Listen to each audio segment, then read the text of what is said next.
पृथ्वी पर भारत देश को सत्य सनातन और ऋषि मुनियों की धरती कहा जाता है। यह भूमि इतनी पवित्र और दिव्य है कि भगवान के सभी अवतार यहीं पर हुए। भारत की सत्य सनातन संस्कृति में नैमिषारण्य को पावन धाम के नाम से जाना जाता है। इस तीर्थ का वर्णन अनेकों धार्मिक ग्रंथों व पुराणों में पाया जाता है। उत्तर प्रदेश राज्य की राजधानी लखनऊ से 93 किलोमीटर की दूरी पर सीतापुर जिले में यह तीर्थ गोमती नदी के किनारे पर स्थित है। सृष्टि के आरंभ में ब्रह्मा जी ने मनु और शतरूपा को धरती के विस्तार का कार्यभार सौंपा। मनु और शतरूपा ने यहाँ 23,000 वर्षों तक कठोर तप किया। वास्तव में मनु और शतरूपा ही सृष्टि के प्रथम माता पिता थे। यहाँ पर 88,000 ऋषि मुनियों के तप के कारण यह भूमि पवित्र तपोभूमि हो गई। इसी तपोभूमि पर वृत्तासुर नामक राक्षस का वध करने के लिए महर्षि दधीची ने अपने ही बैरी इंद्र को अपनी हड्डियां दान कर दी थी, जो विश्व में आज तक का सबसे बड़ा दान माना जाता है। भगवान वेद व्यास ने इसी पवित्र धरती पर वेदों, शास्त्रों और पुराणों की रचना की थी, जिसे गौरी पुत्र गणेश ने अपनी लेखनी से लिपिबद्ध किया था।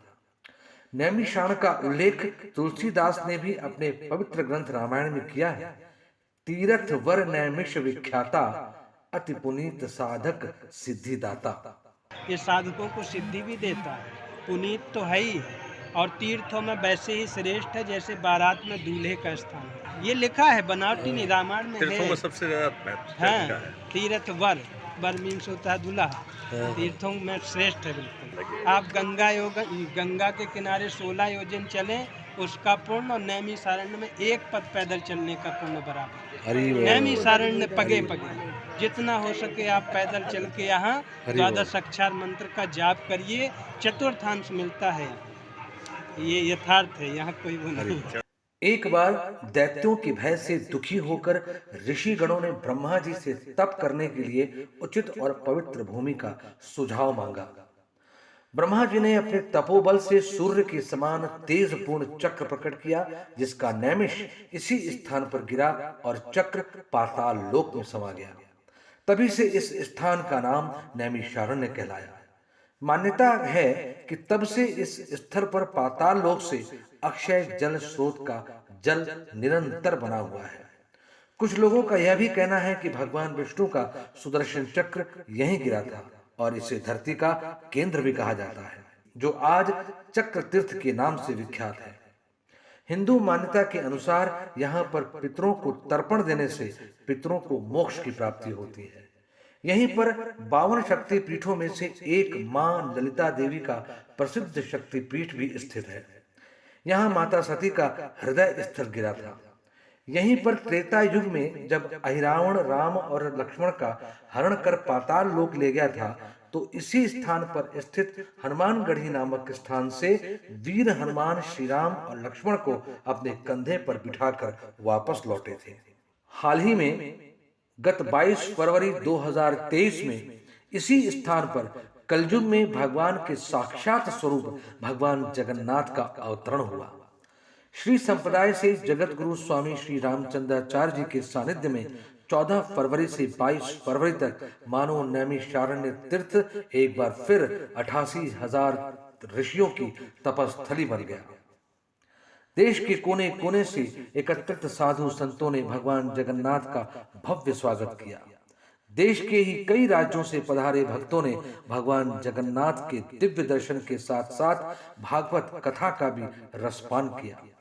विशेषकर राजस्थान के सवाई माधोपुर जिले से पहुंचे भक्तों की श्रद्धा तो देखते ही बनती थी। सवाई माधोपुर से पहुंचे सभी भक्तों ने भगवान जगन्नाथ के इस उत्सव को सफल बनाने में तन मन और धन से दिल खोलकर योगदान दिया। स्वामी श्री रामचंद्राचार्य जी महाराज ने 7 दिन की भागवत कथा से उपस्थित भक्तों में भक्ति का भाव तो जगाया ही, साथ ही बताया कि जिस तरह भगवान ने कई युगों में अवतार लेकर अपनी भक्त वत्सलता का प्रमाण दिया, उसी तरह इस कलयुग में भी भगवान आर्चा विग्रह के रूप में मंदिरों में अवतार लेकर कलयुग के बद्ध जीवों का कल्याण कर रहे हैं। कर्माबाई, मीराबाई और तुकाराम सहित अनेकों भक्तों को अपने आर्चा अवतार के माध्यम से कृपा कर भगवान ने कृतार्थ किया है। भगवान जगन्नाथ, सुभद्रा और बलदेव जी की काष्ठ की मूर्तियां पुरी जगन्नाथ मंदिर से ही निर्मित होकर उड़ीसा के प्रकांड विद्वानों के सानिध्य में नैमिषारण्य पहुंची और प्रतिष्ठा कार्यक्रम में दक्षिण भारत के विद्वानों ने भाग लेकर वेद मंत्रों से समस्त वातावरण को दिव्य बना दिया।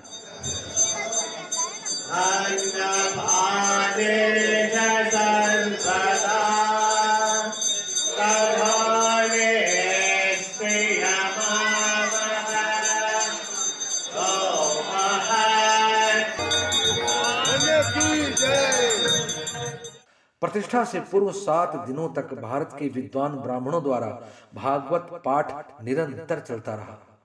ऐसा लग रहा था मानो नैमिषारण्य में एक बार फिर देवलोक से समस्त देवता और ब्रह्मा, विष्णु, महेश तथा भक्तों सहित समस्त ऋषिगण संतों के रूप में धरती पर उतर आए हैं। वास्तव में इस अवसर पर पधारे सभी भक्त इसे अपना परम सौभाग्य मानते हुए नारायण का कोटि कोटि धन्यवाद प्रेषित कर रहे थे और 10 दिन देखते देखते कैसे बीत गए पता ही नहीं चला। सभी ने इसके लिए गुरुदेव स्वामी श्री रामचंद्राचार्य जी को इस कृपा का निमित्त माना और धन्यवाद ज्ञापन किया। गुरुदेव ने अंतिम दिन प्रेस के माध्यम से सेवा देने के लिए सवाई माधोपुर के भक्तों के साथ पधारे अरुण त्रिपाठी को शॉल उड़ाकर अंतिम विदाई देकर भावाविभोर कर दिया।